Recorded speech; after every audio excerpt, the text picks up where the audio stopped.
La famille était si pauvre que c'était miracle qu'elle puisse dîner d'un repas chaque jour. La masure qui les avait recueillis, bien qu'elle fût proprement tenue, empestait cette terrible misère, implacable de tourments et de privations. Les petits, souvent, se couchaient le ventre vide, tandis que leurs parents, dignes malgré eux, entretenaient un maigre feu de cheminée afin que leurs enfants, en plus de souffrir de la faim, ne souffrent aussi du froid. Pourtant, ces affligés n'avaient jamais fait montre de cette férocité dont les pauvres gens peuvent être capables jusqu'à se faire bourreaux de leurs semblables.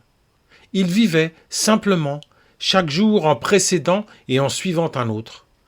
Le curé, qui aimait à les sermonner, leur reprochant à demi-mot leur indigence, était devenu, à force d'une charité bien ordonnée qu'en toute occasion il commençait par lui-même, aussi gras qu'un cochon, et les enfants, s'ils redoutaient son évidente méchanceté, aimaient à le moquer, imitant ses gesticulations de prédicateur autolâtre, sans gêne et sans cœur. Tout ce petit monde se retrouvait chaque nuit pour donner l'image d'une affection comme Dieu lui-même ne l'imaginait possible. Un soir, alors que tous, comme de coutume, s'étaient réunis près de l'âtre, seul réconfort à leur terrible dénuement, ils virent apparaître un visage au travers de l'unique fenêtre délabrée dont disposait leur masure. D'une peau étonnamment blanche, tandis que ses yeux étaient rouge sang, il contemplait de son regard éberlué toute cette assemblée et les fixait comme on le ferait d'un rôti.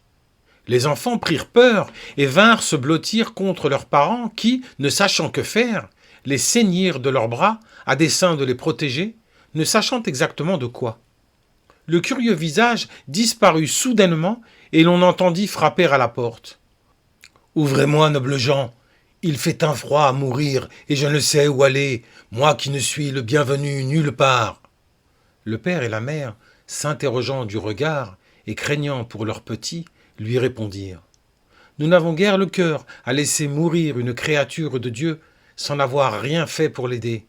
Mais pouvez-vous nous assurer que vous ne nous ferez aucun mal si nous vous laissons entrer?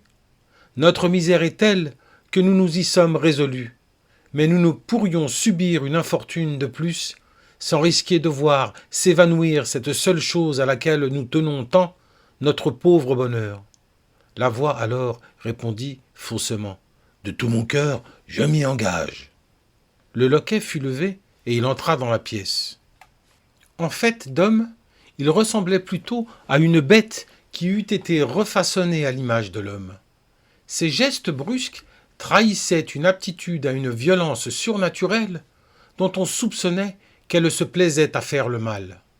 Il émanait aussi de ce corps fantastique une impression de force titanesque qui laissait présager de ce que cet être singulier n'eût fait qu'une bouchée de toute cette pauvre famille. Mais ce qui semblait retenir toute son attention, c'était la façon qu'avait le petit dernier de la maisonnée de mener à sa bouche et de mâchouiller la reliure en cuir d'une vieille Bible posée là par le curé, à dessein de rappeler tout ce petit monde à ses devoirs, mais aussi de le terrifier, lui qui ne pouvait s'empêcher de contempler ce pauvre bonheur comme une chose suspecte. Le joli petit bras blanc et potelé semblait une friandise à l'ogre qui venait de s'inviter en ce misérable logis, et il ne pouvait s'empêcher de le fixer jusqu'à ce que soudain, se précipitant, il tenta de le mordre. Emporté par son élan, il manqua sa cible, et ses crocs vinrent se planter violemment dans la Bible. Il se fixa alors pour ne plus bouger durant de longues minutes, le livre saint coincé dans sa gueule. Il tenta bien de le recracher, en vain. Il faisait corps avec les papiers, l'encre et les écrits, sans s'en pouvoir défaire. Soudain, une douce voix résonna dans la pièce qui tint ce propos. « Il me plaît d'être auprès de vous, et il me plairait plus encore d'y pouvoir demeurer. » Nul membre de la famille n'avait pourtant soufflé mot. À l'évidence, cette voix d'une douceur infinie provenait du ventre de l'homme bête dont l'apparence commençait de changer. Il se découvrait ventriloque, capable des plus gentilles inflexions, lui qui, habituellement, n'avait d'autre voix que rocailleuse et menaçante. L'incident fit se répandre une paix merveilleuse dans la seule pièce pourtant si misérable. C'était comme si les murs revêtaient une brillance si délicate qu'on l'imaginerait pareille à celle régnant au paradis. Le feu dans l'âtre brûlait à la fois plus intensément et pourtant plus suavement, dégageant dans l'atmosphère des parfums d'une exquise nourriture dont les enfants se régalaient jusqu'à se sentir repus pour la première fois de leur pauvre existence. Le ventre de celui qu'il convenait d'appeler non plus un monstre, mais un homme, parla de nouveau. Je fus autrefois un être si pieux, si dévoué à Dieu, qu'on me pourchassa cruellement, si cruellement que j'en vins à haïr les hommes de toute mon âme que je vendis au diable. Il me vint visiter sous l'apparence d'une femme dont les charmes me furent d'un grand réconfort. Du moins le crus-je sur l'instant, car au sortir d'une nuit d'amour avec celle qui m'était apparue comme une ultime espérance, je me réveillai vampire. En effet, durant nos ébats, elle m'avait mordu sans que j'en ressente la moindre douleur, usant du sentiment amoureux comme d'un instrument de damnation. Depuis, voyez-vous, je parcours cette terre pour me rassasier du sang de ceux dont la bassesse a fait de moi ce que je suis. Les enfants, comblés pour la première fois par une douce satiété, n'en étaient que plus candidement des enfants, et ils s'amusaient de ce tour qui faisait que l'on puisse parler avec son ventre. La Bible toujours coincée dans la bouche, celui qui était redevenu un bel homme, d'une physionomie distinguée et d'un tour des plus élégants, commença d'enseigner à ses enfants la lecture. Il faisait preuve d'une merveilleuse patience, et les bambins, comme par magie, apprenaient si vite qu'en quelques heures, ils surent lire et écrire pour le plus grand bonheur de leurs parents. Cette nuit semblait ne pouvoir se terminer. L'amour s'était invité dans cette maison comme si elle eût été un fragment d'au-delà, et c'eût été à peine surprenant de voir des anges auréolés de lumière voleter dans la pièce. Mais finalement, car il en est ainsi de l'aube, elle commença de poindre et le gracieux vampire, craignant pour son salut, s'effraya de ce qu'il puisse rencontrer le soleil et ses rayons qui le tueraient. Cette Bible qui lui restait dans la bouche et qu'il ne pouvait recracher lui semblait un poids dont il devait se défaire, ne sachant ce que serait son sort s'il repartait autrement que comme il était venu. C'est alors que le petit dernier de la maisonnée, comme s'il avait lu dans les pensées de son précepteur, tira simplement sur le livre, qui se libéra très facilement de la morsure.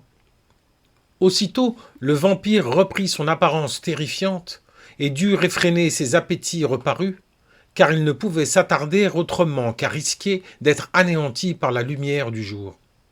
Il revint ainsi chaque soir, et chaque fois le bambin lui fourrait la Bible entre les dents afin qu'il la morde, et qu'à nouveau il puisse auprès de ses enfants, qui désormais lui étaient très attachés, passer de doux moments comme s'ils étaient sa propre famille.